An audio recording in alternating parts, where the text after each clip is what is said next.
Salut à tous, l'idée, donc moi je m'appelle Jean, on va faire simple, je bosse à Sanofi et je vais faire une petite présentation de la société, mais vous en faites pas, ça, c'est très rapide et l'idée ça va être de parler comment est-ce qu'on peut faire grâce à l'observabilité pour optimiser absolument tout, de la gestion de la sécurité, au log, au monitoring, etc.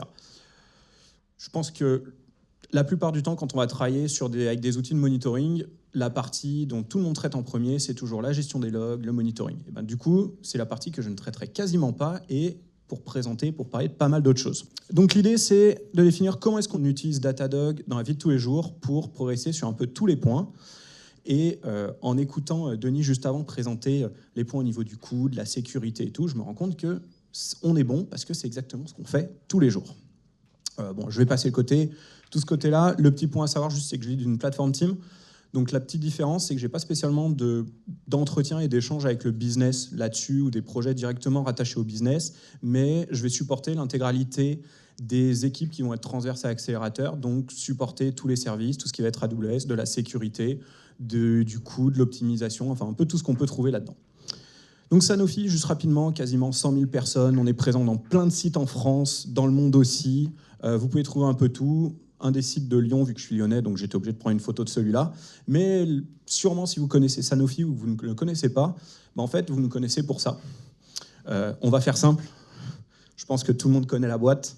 Voilà, donc c'est, petite blague, c'est nous. Ou du moins une partie.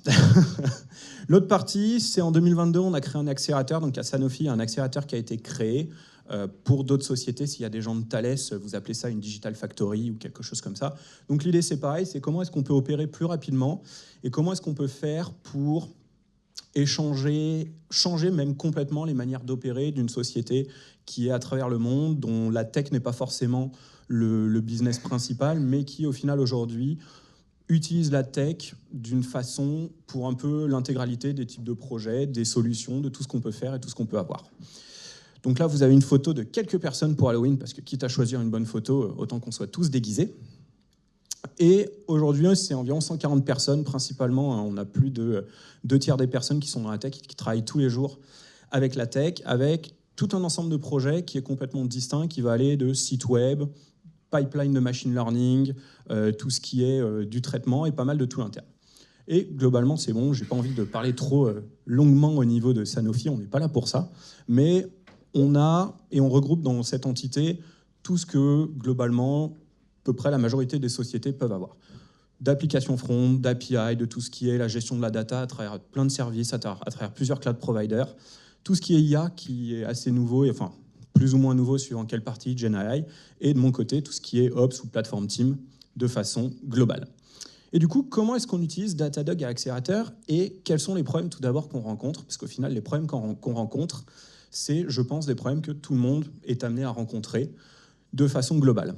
Alors, j'avais pas de chiffres, mais du coup, vu que Denis a dit 15, je vais utiliser 15 types d'outils différents que la majorité des sociétés utilisent. J'en ai cité qu'une petite partie, mais la plupart du temps, on utilise une solution de login, une solution d'APM, une solution pour gérer la sécurité, pour gérer le monitoring, pour gérer d'autres trucs un peu à droite à gauche. Et on a des outils qu'on ne maîtrise pas forcément et qu'on ne maîtrise pas forcément correctement. Dans son titre, l'accélérateur, le but c'est d'accélérer. On va faire ça simplement.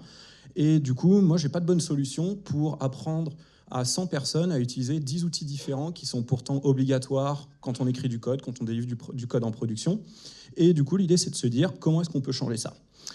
Moi, de base, 10 outils, apprendre, enfin déjà connaître, utiliser, apprendre à 10 personnes, c'est assez complexe. Mais si vous avez une solution pour résoudre ce problème, moi, je suis preneur. Et la licorne aussi. Et je serai comme ça si vous me trouvez une bonne solution. Vu que je n'ai pas trouvé et que je n'ai pas de réponse haut et clair, je vais supposer que personne n'a trouvé, donc la licorne n'est pas contente. On a un truc qui est assez divers. Comme je disais, on a pas mal de catégories, pas mal de types de projets différents. Et l'idée, c'est de se dire, on a une partie de ces outils qui sont utilisés de façon régulière par quasiment toutes les équipes. Je pense qu'on a tous de la gestion de log, on a tous besoin d'alerting, de monitoring. Des personnes peut-être ici seront appelées à 2h du matin parce que quelque chose est tombé pendant la nuit dans leurs applications. Je ne vous le souhaite pas, mais ça arrive à tout le monde.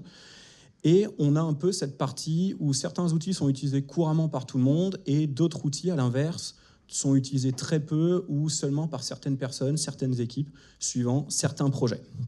Mais pour moi, la partie qu'importe de quel côté on est, l'idée c'est de se dire qu'on n'a qu'un seul outil pour tout gérer. Les 10, les 15, les 20 différentes solutions. Moi, je peux me loguer à une seule solution, à Datadog, et un grand merci pour ça, et j'ai accès à tout sur un dashboard ou plein de dashboards, mais j'ai accès à tout dans le même outil, et les personnes qui se cachent au premier rang, qui font partie de mes équipes, peuvent faire ça en un seul clic. Donc ça, c'est plutôt bien. Et surtout, on peut réutiliser pas mal de setup, parce que ça veut dire que si je crée un dashboard, si je crée une solution, je peux très facilement la copier, la donner à une autre équipe, ou la réutiliser. Et pour moi, l'idée, c'est de la réutilisation de base d'à peu près tout. C'est comme ça qu'on gagne du temps, c'est comme ça qu'on accélère, c'est comme ça qu'on peut aussi opérer at scale, c'est de ne pas réinventer la roue à chaque fois. Un petit screenshot de quelque chose qui est assez traditionnel, et je vais poser une petite question. Qui a un dashboard comme ça, qui ressemble à ça, pour la gestion de votre front-end? Personne n'a de front ici? Personne n'a de main? Non? Non? Réellement, personne qui a un dashboard? Ah, un, merci. Non, l'idée, normalement, un dashboard, quelque chose comme ça, alors c'est une version light et stylisée. L'idée, c'est de se dire, normalement, si vous avez des front-end et que vous voulez faire du monitoring, potentiellement pour des raisons, ne serait-ce même business et pas forcément que technique, mais vous avez aussi le côté technique, vous voulez savoir d'où proviennent, où sont les erreurs, quelles sont les adresses IP, par exemple, qui récupèrent, les méthodes, quel statut code, etc. Vous voulez une full utilisation. L'avantage, c'est quand on a ça, on peut avoir exactement la même chose sur tout ce qui est lambda, tout ce qui est global. Que ce soit moi en tant que personne qui gère la plateforme Team, qui a un œil et qui essaie d'optimiser absolument tout ce qui est délivré par 140 personnes au final, j'aime bien savoir qu'est-ce qui se passe sur les écosystèmes que je manage, sur combien on a d'appels, qu'est-ce qui est utilisé, comment, pourquoi. Donc juste avoir la capacité d'avoir une vue globale en un dashboard, un clin d'œil, c'est plutôt pas mal. Mais ça me permet aussi d'avoir des vues beaucoup plus précises, et j'ai changé les noms pour plein de raisons de sécurité. Donc on a plein de lambda, plein d'exécutions de lambda, plein de trucs comme ça, et ça me permet de savoir au final à quel moment mes services sont le plus utilisés, quels sont les temps moyens d'utilisation, etc. Donc l'idée, c'est vraiment de se dire, en un clic, ce dashboard, je l'utilise, mes équipes s'en servent, mais je peux aussi le distribuer à d'autres équipes. Je peux avoir des personnes qui ne sont pas forcément techniques, juste se loguer et accéder à ça et avoir un accès direct. Et au final, en un clin d'œil, ça nous donne toutes les informations. Et l'information, c'est bien, l'information, c'est le pouvoir. Et du coup, sur une partie un peu plus précise, qu'est-ce qui se passe? Donc là, c'est un peu la partie globale. Mais il y a aussi pas mal de trucs. Et j'ai dit que je n'allais pas parler de monitoring de façon directe. Parce qu'on s'attend tous à ce que je parle de monitoring, donc je ne le fais pas. Du coup, en tant que personne qui gère et qui travaille sur la plateforme, moi, ce qui m'intéresse, comme je disais, c'est d'avoir tout ce qui va être des outils, des vues globales que je peux partager, qui peut donner une vue pour absolument tout le monde et qui peut, au final, diriger des prises de décision at scale. Avoir une vue sur un projet, une lambda, est-ce qu'elle prend 1 seconde ou 1 seconde et demie à démarrer, je m'en fiche un peu. Savoir si la moyenne de tous mes projets coûte moins cher ou rapporte plus, ça commence à m'intéresser. Et du coup, moi, ce dont je vais parler, et qui est assez plutôt pas mal, puisque Denis en parlait tout à l'heure, c'était comment est-ce qu'on travaille sur la sécurité et la compliance at scale quand on est une boîte de pharma. Parce qu'on ne vend pas forcément de choses directement, mais on a plein de données patients, et je ne pense pas que vous voulez savoir quel est votre dernier résultat médical qui soit sorti ou exporté à droite à gauche. Donc la sécurité, c'est quand même assez critique. Premier point, on parlait d'accélérer, de vitesse, de travailler rapidement, de ne pas passer des mois et des mois à trouver comment taguer, comment on peut avoir des logs, comment on peut avoir du monitoring. La première partie qui va être intéressante, c'est qu'avec Datadog, si vous utilisez les tags correctement, et quand je parle de tags, je parle de tags d'environnement, ça va être très simple. Vous avez besoin de 2-3 tags de base. Quel est le nom de votre team? Quel est le nom de votre environnement? Et peut-être un troisième nom, service, projet, quelque chose comme ça. Vous faites ça. En théorie, ça vous prend 5 minutes. Je pense que j'ai mis plus de temps à expliquer qu'il fallait taguer que de le faire réellement sur un projet quelque part. Vous déployez tout ça. Et j'ai envie de dire automatiquement, Datadog va utiliser ça. Et ça va vous donner tout ce que vous voulez sur le coût, sur la sécurité et pas mal d'autres informations et pas mal de news. Ça, c'est un petit dashboard de base qui est fourni par défaut. Et on voit qu'il nous reste quelques sécurités à faire, mais on va y arriver. Et l'idée de se dire, c'est, grâce à ça, en un clin d'œil, pareil, je parlais de solutions at scale. C'est comment, en un clin d'œil, on peut savoir est-ce qu'on a des vulnérabilités qui peuvent impacter le business, qui ont des répercussions légales ou d'autres impacts. Là, globalement, on voit que semblerait qu'on n'a rien de trop grave, donc on est plutôt pas mal. Mais ce qui est intéressant, c'est aussi, si vous avez des besoins de compliance particulières, que ce soit peut-être dans le bancaire, peut-être dans le médical, dans plein de trucs, vous avez aussi pas mal de postures et toute une analyse complète de tout ce que vous déployez. Est-ce que vous êtes à jour par rapport à des compliances légales?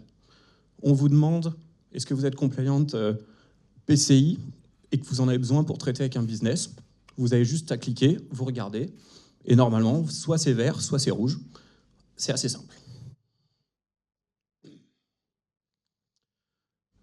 Mais du coup, alors ça c'est un autre projet pour montrer quand même qu'on triche pas sur des trucs différents. On peut voir qu'ici on a un projet particulier où on ne fait pas de processing bancaire, du coup on n'a pas forcément obligé de l'activer, mais c'est toujours intéressant d'avoir ces informations-là, d'être au courant d'un peu toutes les news, toutes les informations. Et ce qui est plutôt pas mal, puisque au final, forcer les personnes, le plus dur souvent quand on travaille avec des outils, c'est que les personnes prennent le réflexe et l'information d'aller de se dire « je vais sur un outil, je vais regarder, je vais cliquer pour obtenir la donnée ». Ce qui est intéressant, c'est que la donnée, et on l'est tous un peu aujourd'hui, c'est on veut que la donnée vienne à nous. Et ça se fait très simplement, puisque vous pouvez automatiquement, sur ce côté d'alerte, de monitoring, de compliance, etc., tout simplement choisir comment vous voulez recevoir ces informations. Bon, là, on utilise Slack, mais si vous voulez recevoir, j'ai envie de dire un mail, un SMS, un pigeon voyageur peut-être un jour dans une nouvelle feature, vous pouvez aussi recevoir ces informations-là. Ce qui vous permet en fait de se dire que au niveau de la donnée, de la sécurité, c'est plus quelque chose qui est active à faire par vos équipes, à se dire tous les matins, il faut que je pense que de 9h05 à 9h10, je vais aller regarder mes 10 outils, etc. Là, au final, c'est quelqu'un qui va juste regarder est-ce que dans mon channel Slack, j'ai reçu une notification comme quoi je ne suis plus compliant avec quelque chose, ou est-ce que j'ai un autre problème au niveau de différentes infrastructures, de différents niveaux, etc. Donc ça, c'est le premier truc, c'est un peu ce changement de se dire on peut notifier les personnes sur la sécurité. Ce qui veut dire que la sécurité, on peut devenir réellement proactif, j'ai envie de dire là-dessus, et de se dire je peux garantir aujourd'hui, tant que mon téléphone ne vibre pas, tout va bien, on n'a pas d'alerte de sécurité. Et vous pouvez faire la même chose en fait sur pas mal de systèmes et pas mal de points. Et un petit point aussi qui est assez intéressant et dont je veux parler. On parlait, et j'allais le revoler, mais je vais le voler maintenant. Il y avait une partie où Datadog, l'idée c'est used by everyone. Everyone, c'est bien. Sauf que, est-ce que toutes ces informations-là sont toujours utiles? Pour moi, elles le sont. Pour quelqu'un qui ne connaît pas la technique, qui ne sait pas ce que c'est, qu'un nombre d'appels par minute d'une lambda ou autre, ce n'est pas forcément quelque chose qui est intéressant. Mais toutes ces données, elles ont été enregistrées, elles ont été process, elles sont existantes quelque part, et Datadog fournit tout un set d'API absolument complètes sur lesquelles on peut travailler, sur lesquelles on peut opérer, et où on peut construire pas mal de choses. Et pour ça, on utilise Backstage. Je ne sais pas, est-ce que des personnes utilisent Backstage par ici? Ou on en a entendu parler? Nickel. Cool. Faudra qu'on parle. Et du coup, l'idée, c'est que dans toutes ces métriques, cette visibilité, on parlait pour tous les utilisateurs, pas seulement des ingénieurs. On a des PO, Scrum Master, Managers, Head of Engineering qui n'ont pas forcément le temps de partir sur tous les dashboards de toutes les équipes, de tous les projets. Comment est-ce qu'on peut faire pour leur apporter ces informations? Et bien en fait, on peut utiliser Datadog pour récupérer l'intégralité des informations et leur faire des... bon, alors on n'est pas les meilleurs au niveau design, hein, mais on peut récupérer toutes les informations. Où est mon coût, divisé dans quel segment, dans quelle partie, etc.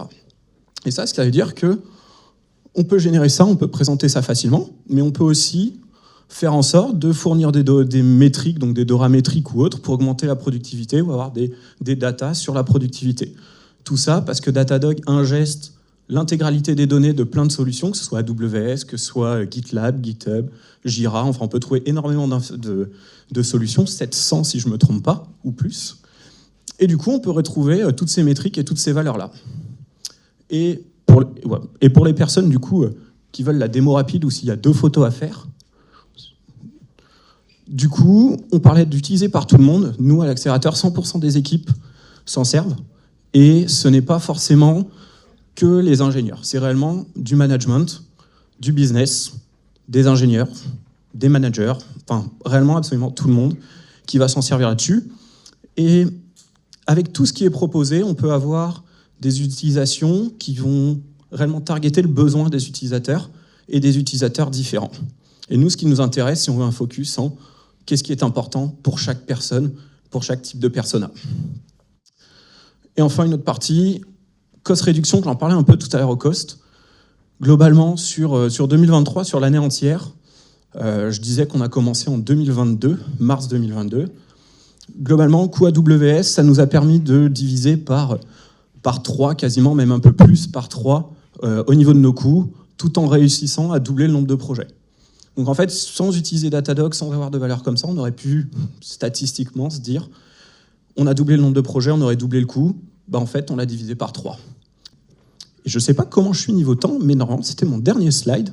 Donc je pense qu'on est à peu près bon. Et s'il y a un peu de temps, je ne sais pas s'il y a des questions ou pas. Ouais. Alors, du coup, la question, c'est savoir si il y a une team, et si oui, combien de personnes administrent les dashboards ou créent tout ça pour les autres équipes ou autres. Nous, on a 2 parties. Il y a une première partie, c'est de se dire tout le monde doit être capable de créer ses propres dashboards. Donc si quelqu'un a besoin d'un nouveau dashboard, il peut le créer, il peut l'opérer directement. Mais l'idée, c'est de se dire comment est-ce qu'on peut fournir le plus de choses réutilisables et du coup d'avoir des types de dashboards, les 2 dont je présentais tout à l'heure pour les lambda ou pour le côté CloudFront, vu qu'on est sur AWS, donc tout ce qui est front-end, c'est de se dire qu'est-ce qui est nécessaire par tout le monde, on essaie de le mettre à un endroit et ensuite c'est du oui, non pour activer certaines sous-features ou d'autres trucs comme ça. Donc aujourd'hui, j'ai 0 personne qui administre officiellement l'outil. Et à l'inverse, j'ai absolument tout le monde qui peut s'en servir et créer ses propres dashboards. Donc, est-ce qu'il y a un centre de compétences quand même qui centralise les demandes?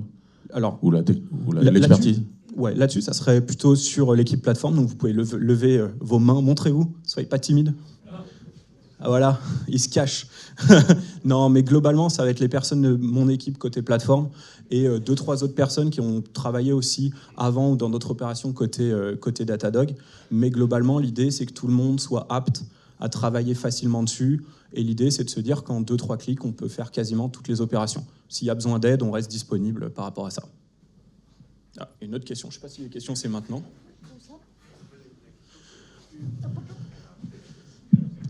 Est-ce que vous êtes parti directement sur Datadog ou est-ce que vous avez migré dessus? Alors, pour nous, on est parti directement sur Datadog. Côté Sanofi, comme je disais, on a plein d'outils absolument partout sur plein de choses. Moi, pour avoir utilisé Datadog avant, et d'autres personnes avec qui j'ai travaillé où on utilisait Datadog avant, pour nous, c'était le choix par défaut. Yes, merci. Merci.